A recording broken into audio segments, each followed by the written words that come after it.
제가 초등학교 6학년 때 처음으로 여행을 하게 됐습니다. 수학여행.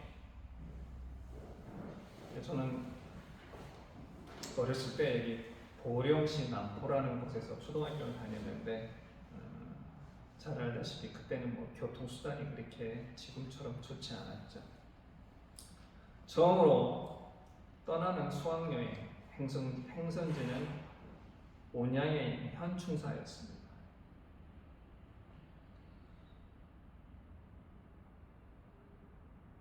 그 처음으로 떠나는 그 여행이 너무 설레고 기대가 돼서 그 어린 마음에도 그 전날 밤 잠을 제대로 못 잔 기억이 선합니다.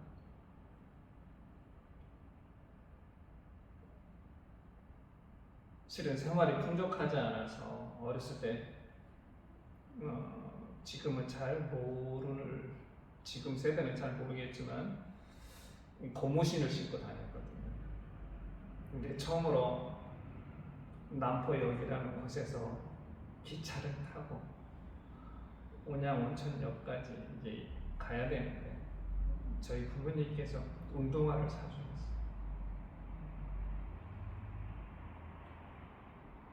그 운동화를 처음 신는 기쁨에다가 기차 타고 여행한다는 그 설렘, 이런 것들이 어린 저를 잠을 못 자게 했던 것 같습니다.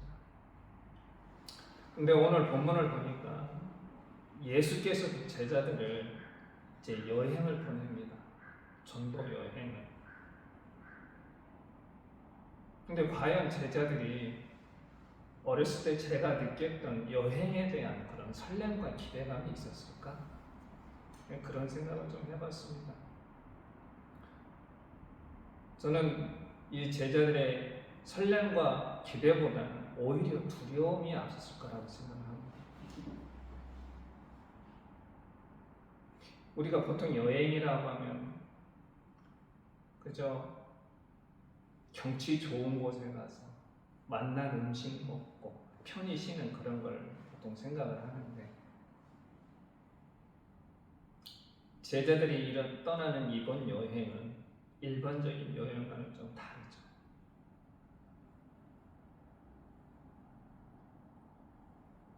그 당시 유대인들이 받아들이지 못한 그리고 생각지도 못했던 그러한 새로운 하나님 나라를 전해야 되기 때문에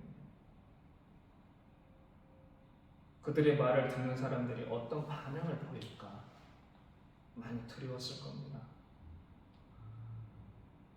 근데 제자들의 이런 두려움뿐만 아니라 예수께서도 이런 제자들을 보내시면서 굉장히 좀 마음이 불편하셨던 것 같아요. 염려스럽다고 그래야 되나? 불안하다고 해야 되나? 그동안 제자들은 쫄래쫄래 병아리가 어미다 쫓아다니듯이 예수님을 쫓아다니면서 예수님이 말씀을 전하고 병자들을 고치고 귀신을 쫓아내는 이런 것들만 쭉 보고 생활을 했는데 이제는 제자들만 독립적으로 가야 되기 때문에 그들을 보내는 예수님의 마음이 그렇게 편치는 않았을 것 같습니다. 그래서 마태복음에는 뭐라고 되어 있냐면 내가 너희를 보내니 양을 이리 가운데 보내는 것 같다 이런 말씀을 하셨어요. 이 짧은 문장 속에 예수님이 제자들을 보내는 마음이 어떠셨을까?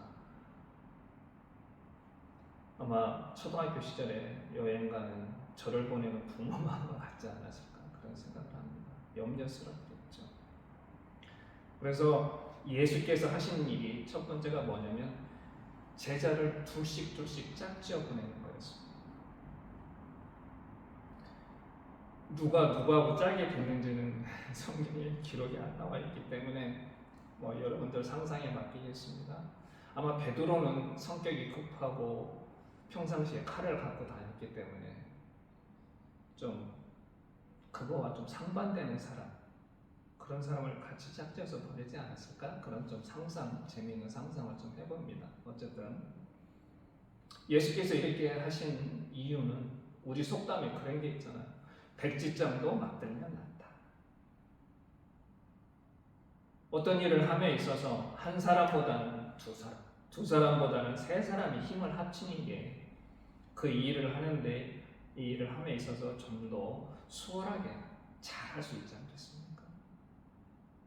그리고 이렇게 둘씩 같이 짝지어 보내면 전도라고 하는 것이, 하나님 나라를 전한다는 것이 결코 쉬운 일이 아니기 때문에 어떤 일이 벌어질지 전혀 예상을 못하죠. 그럴 때 서로 위로가 되고 어려움을 같이 겪어 나갈 수 있는 동지가 되는 그런 혜택이 있겠죠. 사도행전에 보면 바울도 선교 여행을 떠날 때 혼자 가지 않았습니다. 처음엔 누구하고? 바나바하고 같이 갔죠. 그러다가 중간에 다툽니다. 심하게 다퉈요, 바나바와. 그래서 바나바와 떨어지고 실라라고 하는 사람하고 같이 갑니다.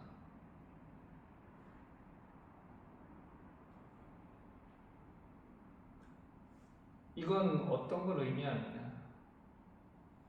우리 신체에 여러 가지 기관이 있지 않습니까?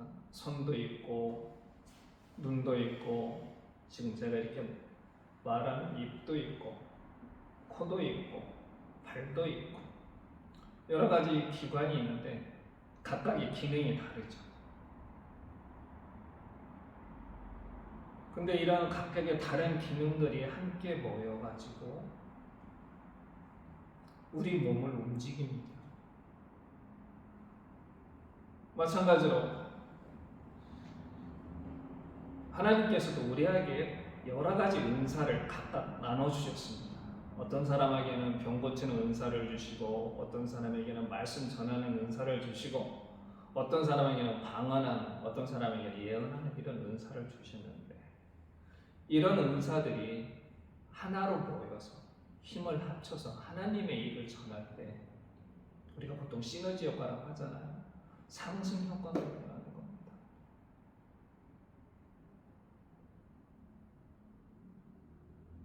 기독교는 처음부터 사도행전에 보면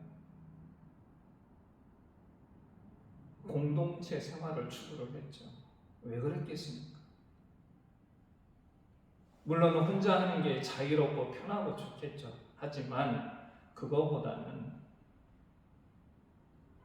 다양한 은사를 가진 사람들이 힘을 하나로 모아서 주님의 일을 할 때 효과가 더 커진다는 얘기를 성경 얘기를 하고 있습니다.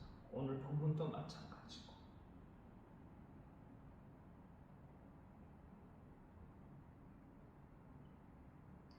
같이 일을 하다 보면 간혹가다 분란도 일어나고 다툼도 생기고, 우리가 예상하지 못한 여러 가지 일들이 있죠. 그럼에도 불구하고 함께 모여서 일을 하는 것은, 제가 지금 여러 번한테 말씀드렸다시피 한 사람보다는 두 사람, 두 사람보다는 네 사람, 네 사람보다는 여덟 사람 함께 주님의 일을 하는 것이 더 은혜롭고, 그게 세상에 하나님 나라를 전파하는 기준에 부합하는 그러한 일이 될 거라고 저는 생각을 합니다. 이렇게 둘씩 짝지어 보내는데 예수께서 어떻게 가라고 하십니까? 거기 본문에 뭐라고 써있냐면은 지팡이 하나에다가 그냥 옷 한 벌, 즉 입고 있는 옷 한 벌, 우리 신발을 신었겠죠. 그렇게 떠나라고 하십니다. 우리가 보통 여행을 할 때, 특히 해외여행할 때는 짐이 바리바리 쌓이죠. 근데 이 짐을 쌀 때 여행의 고수와 하수가 구분이 됩니다. 동일한 장소, 똑같은 여행을 하는데 어떤 사람은 캐리어를 두세 개씩 갖고 다니는 사람이 있고 어떤 사람은 조그만 캐리어 하나를 들고 다니는 사람도 있습니다. 그건 뭐를 의미하냐면 하수는 이것저것 필요 없는 것까지 싸갖고 다녀요.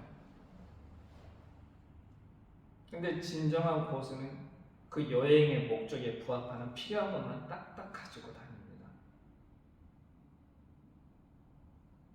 몸이 가벼울 수밖에 없죠. 예수께서도 제자들한테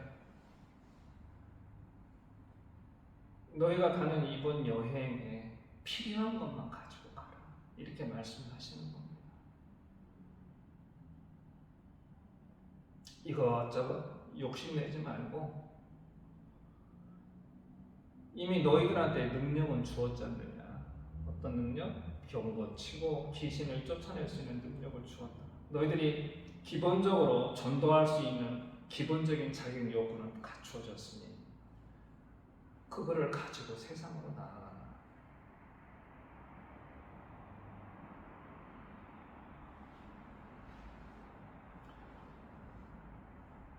법정 스님의 책 중에 무소유가 있죠. 이 무소유라는 게 뭐라고 생각하십니까? 정말 이런 표현 쓰면 뭐하지만은 아무것도 가지지 않고 살아가는 게 뭐 무소유다 이렇게 얘기하는 게 아닙니다. 법정 스님이 말씀하실 때 그 무소유라는 거는 지나치게 욕심 부리지 말고 여러분 생활에 필요한 것만 가지고 살아가라 이런 말씀이시거든요.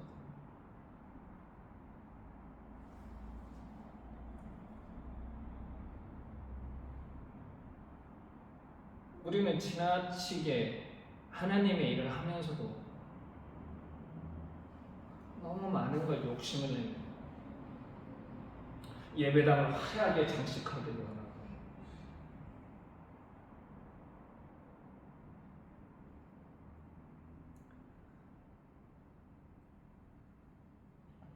또 세상에 나가서 우리를 전할 때 세상 사람들의 눈을 너무 의식하다 보니까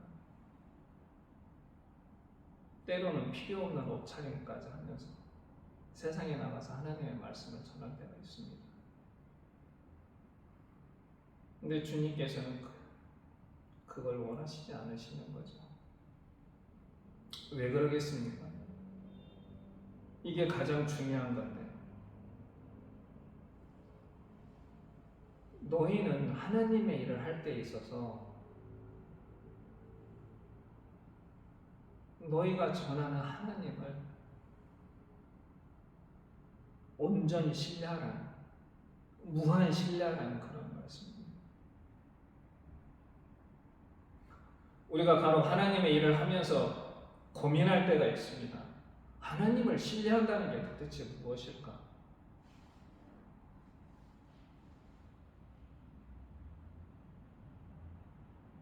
저도 목회를 하면서 과연 하나님을 신뢰하는 게 무엇일까라고 많이 고민을 했습니다.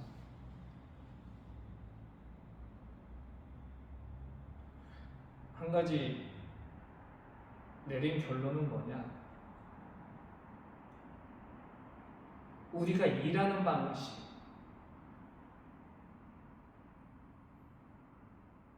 우리가 일하는 방식이 오로지 목적만을 추구하는 거냐 아니면 과정을 중요시 여기느냐, 저는 여기에 달려있다고 생각을 합니다.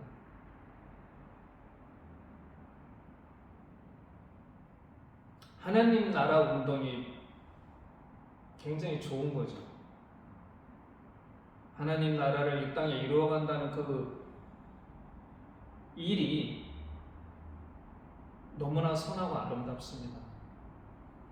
그런데 그 하나님 나라를 이룬다는 그 목적 때문에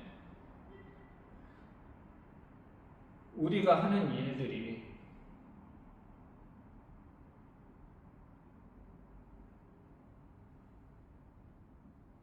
우리가 가지고 있는 어떤 경제적 능력이나 지혜만을 가지고 한다면, 즉 수단과 방법을 가리지 않고 세상 사람들이 하고 하는 그런 방식대로 우리가 하나님 나라 일을 한다고 한다면,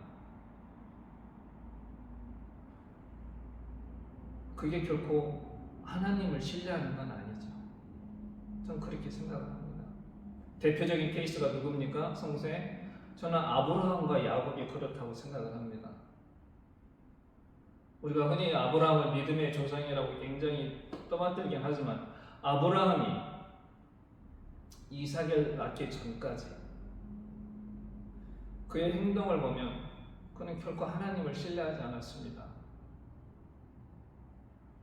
내가 너에게 후손을 주겠다, 사라로부터 얻을 후손을 너한테 주겠다고 했을 때 아브라함은 그걸 믿지 않고 인간의 방식으로 아들을 보았습니다. 그게 누구죠? 이스마엘이에요. 가나안 땅에 기근이 들어서 애굽으로 넘어갈 때 자기가 죽을까봐 자기 목숨 살리고자 사라를 부인하고 속였습니다. 자기 부인을. 야곱은 어떻습니까? 분명히 야곱이 태어나기 전에 큰 자가 작은 자를 섬기리라, 작은 자가 큰 나라를 이룰 것이다 라고는 그런 축복을 미리 하나님한테 받았는데도 불구하고 인간의 얄팍한 수단을 이용해서 아버지를 속여서 결국엔 어떻게 됐습니까? 형의 그 살기 든든한, 혹시 죽을까봐 그걸 피해서 자기 외삼촌 집에 가서 몇 년을 고생하나요? 20년을 고생을 했습니다. 이게 어떤 겁니까? 목적을 이루기 위해서 수단과 방법을 가리지 않고 자신의 능력과 지혜로 일하는 지극히 인간적인 방식으로 일을 하는 거죠. 그렇다면 하나님의 방식은 무엇이냐? 제가 아까 인간의 방식은 목적 지향적이었다고 얘기를 하죠. 하나님의 방식은 과정 지향적이에요. 과정이 중요해요. 하나님의 일은. 저는 이러한 대표적인 케이스가 누구라고 생각하냐면 야곱의 아들 요셉이라고 생각을 합니다. 요셉은 어떻습니까? 아버지의 편애 속에 자라다 보니까 좀 형들을 무시하는 경향이 있었죠. 아니, 원래 요셉이 그런 성향이 있던 게 아니라도 아버지의 편애 속에서 자라다 보니까 미처 내가 하는 말이 상대방한테 어떤 상처를 주는지 생각을 못했을 수도 있겠죠. 그러다 보니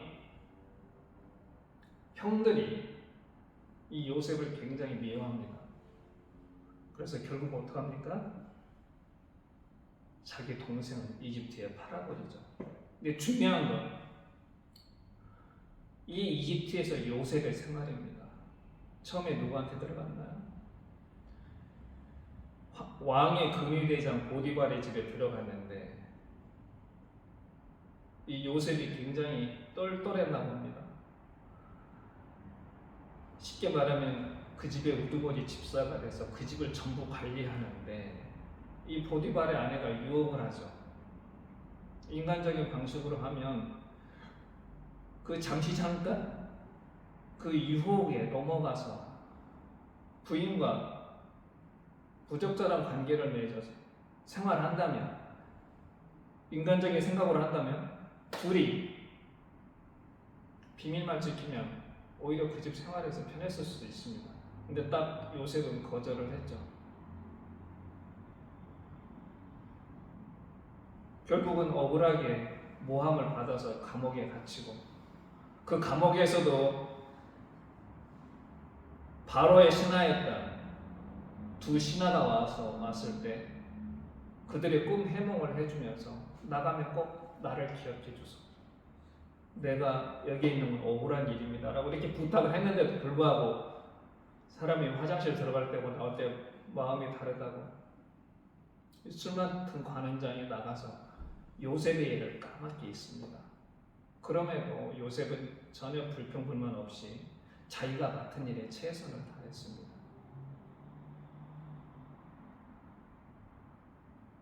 하지만 결국엔 바로가 다시 꿈을 꾸면서 요셉이 그 바로의 꿈을 해몽하게 되고 어떻게 됩니까? 국무총리 자리에 올라가게 되는 거죠. 여기서 요셉이 했던 일은 어땠나요? 뭔가 어떤 깨를 부린다거나 어떤 정상적인 방법이 아닌 불법적인 수단으로 뭔가 일을 했던 게 아닙니다. 정말 정의롭고 공정한 방식으로 일을 했습니다. 저는 이게 하나님을 신뢰한다고 봅니다. 이렇게 일하는 방식이 하나님이 원하고 기뻐하시는 방식이라고 저는 생각을 합니다. 전도라고 하는 것은, 즉 하나님의 일을 한다고 하는 것은 그 결과를 가지고 우리가 그 결과를 생각하면서 일을 하는 게 아닙니다. 우리는 그냥 하나님의 말씀을 전하고 이웃을 사랑하라고 하는 그 말씀을 실천하면서 살면 되는 겁니다. 그 결실을 맺고 안 맺고는 누구한테 달렸습니까? 하나님한테 달려있는 거죠. 그러기에 요셉처럼 정의롭고 공정하게 인내하면서 일을 하다 보면 하나님의 역사를 체험하고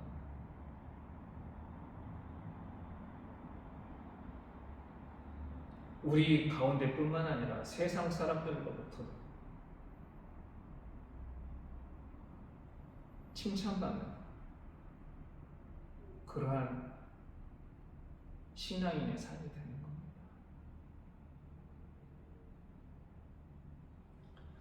우리 모두는 각자 하나님으로부터 달란트를 받았습니다. 주님께서는 그 달란트를 잘 활용해서 이 땅에서 주님의 나라를 이뤄가기를 바랐습니다.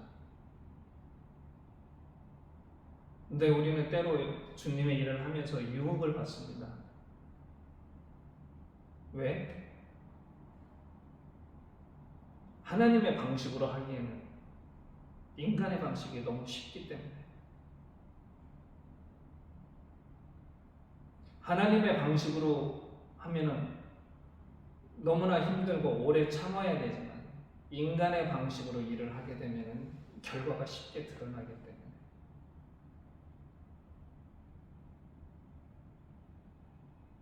그러나 오늘 우리 주님께서 말씀하신 것처럼 우리는 우리의 재능이나 어떤 능력을 가지고 일을 하는 것이 아니라 하나님을 온전히 신뢰하면서 주님의 일을 하기를 간절히 원하십니다.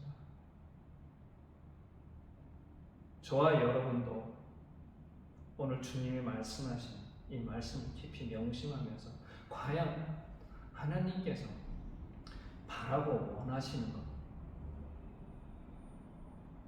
하나님을 온전히 신뢰하는 게 무엇일까 고민하면서 주님의 나라를 확장하는 일에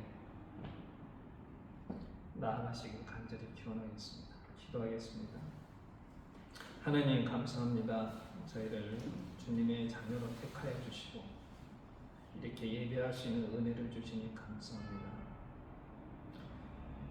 늘 주님께 간구하기는 저희가 온전히 주님의 제자로, 주님의 자녀로 살아가는데 부족함이 없게 하시고 주님을 온전히 신뢰하면서 주님을 의지하며 나아가는 저희가 될 수 있도록 늘 인도하여 주시옵소서. 예수님의 이름으로 기도드립니다.